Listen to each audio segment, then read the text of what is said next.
Today we're going to look at how to use Excel to investigate slope and intercept when we change x and y values. Let's create a title. We're going to highlight these cells, merge and center. We'll just put a title. It could be whatever you like. Let your students be creative when they do this. My calculator. I'm not real creative. I'm going to put my x values. We're going to create a table here, and we'd like to center these, so click and center those. Use the text centering button. Next we're going to put a border underneath. We're going to use our border tool, bottom border, and you see what we've done is we've just put a bottom border there. And our tables always look nice when they're separated, so our x and y values are separated. So we're going to use our border, since we have the y column highlighted. To the left of that will be in between x and y, and you see there you have a nice table set up. We're going to demonstrate what happens to the slope using the m equals. We're going to justify that on the right. Let me re-click over here, right justified. Go over here, we're going to put our b values, so let's right justify, put b equals. Now to find slope in Excel, use the slope function. So we equal, and I'm going to double click on slope. Notice you have some help here.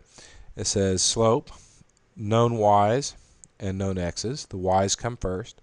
So we're going to select the cells that will contain y values, put in a comma, select the cells that will contain x values, and we're going to close this out with parentheses. Now, I did this on purpose to show you we've come up with an error. Excel is reading blank cells for the x and y values as zeros, and you can't divide by 0. Now this is something you might have your students come up with. It would provoke a good discussion about dividing by 0. We won't go into that now, but let me show you how to fix this. And just so we can be very clear, I'm going to get rid of all that. We're going to use the conditional if equals if, and we're going to give it a logical test, and then after the first comma we put the value we want the cell to display if the test is true, another comma, and then the value we want the cell to display if the test is false. So our first test, let's go up here, is blank. And so since we need two sets of x and y's in order to have our slope, this must be full. So I click there. See, that's our second y value in the table. And I'm going to go back up here and put my closed parentheses. So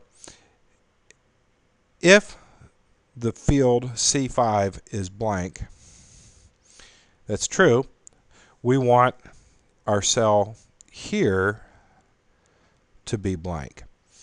So in order to be blank, we're going to put in two quotation marks. Quotation marks indicate text, and it'll display whatever text is between them. Since there's nothing between the quotation marks, nothing will show. So I'm going to put a comma, and then if this is not blank, which means it contains data, we want it to display our slope data. Slope. Remember, our y values come first, and then our x values. Put our parentheses in. Now note, this is green, and it matches this green one. It does not match this black one here, so we need one more. Let's put that in there, just like that. All right, notice there's nothing in our slope box. So let's put some data just so you can see what it would look like if we had it in there. Look at that. Since we filled in this cell here, we have a slope. Now, what happens if I just get rid of that? The slope goes away altogether. It does not show an error. I'm going to put it in there, and let's go ahead and find our intercept. We'll skip the divide by 0 error. Go ahead and put in a conditional equals if. And let's use a different logical test. We're going to put in is number. And we're going to select C5. Okay. And if there is a number, we have our comma, our value if true. And what we want is we want to do intercept. Come down here to intercept. And same thing with slope. We're going to select our cells that will contain y values. That's first, the comma, and then select our cells that will contain x values, and close parentheses. Remember, we need one more close parentheses to take care of this one right here.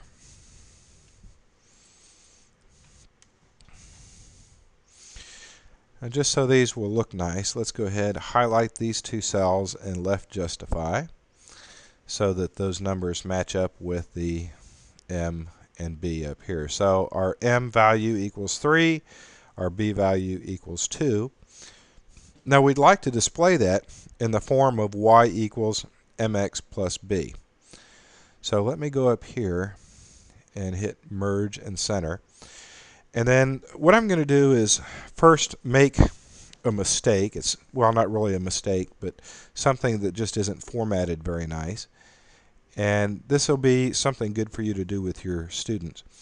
Do equals, we're not going to put a function in. We're just going to go ahead and do parentheses. Now, if you remember before, I told you text is within quotation marks. So the y equals and the x plus part of our equation will stay the same. So those parts will be in quotation marks. So let me go ahead. Y equals, and close my quotation. And then I want to include the value from this cell right here. So I just click once. And then I'm going to put and, tell it to connect to some more text. This is going to be x plus, close my parentheses, and now I need it to and connect to this and close my parentheses out. And I'm going to tab out of this so you can see I have an equation that looks pretty nice. Y equals 3x plus negative 2. We'll talk about that plus negative in a moment. But what happens if our data is a little messy? So let's go over here, say 3, 7. Oh, that would make it nice.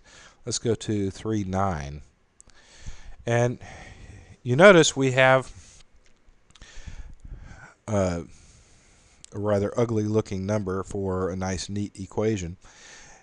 The first thing we're going to look at is what happens if we click up here. Will reducing the decimal place affect how our formula looks?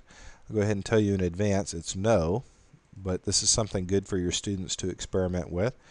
Let's reduce it down to 1 decimal place. And you see it's done nothing to our formula. And just so you can see what it looks like when we format it properly, we'll go ahead and do those 4 cells, merge and center. We're going to enter our formula in again, equals, no function, open parentheses. We still want our y equals. We're going to close quotes on that, hit our and sign. But now, instead of simply putting in the cell, we're going to tell Excel to convert that cell to text. And we do that using the text function. I'm going to double click there. We're going to get our value from this cell, so I'm going to click once, and then a comma, and then it wants to know what the text looks like. So we're going to put that in quotation marks, and it's in the form of 0.0, and close my quotation, and then also close my parentheses. Then we're going to do and. Now our text goes back in quotation marks, x plus, close the quotation marks, and then we're going to tell it to convert to text our b value, which is right here. So I'm going to click once, put a comma, open quotes in the form of 0.0, close quotes, close parentheses. Now remember, see, this is a green parentheses here, green parentheses there. We need to match this black one, so it's telling us we need one more. And when we're done, you'll notice it bolds it for just a second. Do you see that? All right, now I'm just going to hit tab so I can get out of the formula bar. Now notice, this is without converting the values to text. This is with converting them to text, and it looks much neater. Now if we wanted to format those in a different way, we could do it so there were no decimals. We could do it so it went to 2 decimal places. But this will help your students as they start entering data to look at the effect of your data on slope, y-intercept, and will help them see how these values here are transformed into a formula here. And if you want, you could just get rid of this altogether in this cell so that they didn't have to look at long decimals. Go ahead and delete that. And there we go. And we can adjust that text so it's a little larger. There we go. And you can have fun with it. Be sure to send me an email or tweet and let me know if you enjoyed this or if there's any way that I can improve it. Also, let me know if there's something else you'd like me to try to demonstrate for you.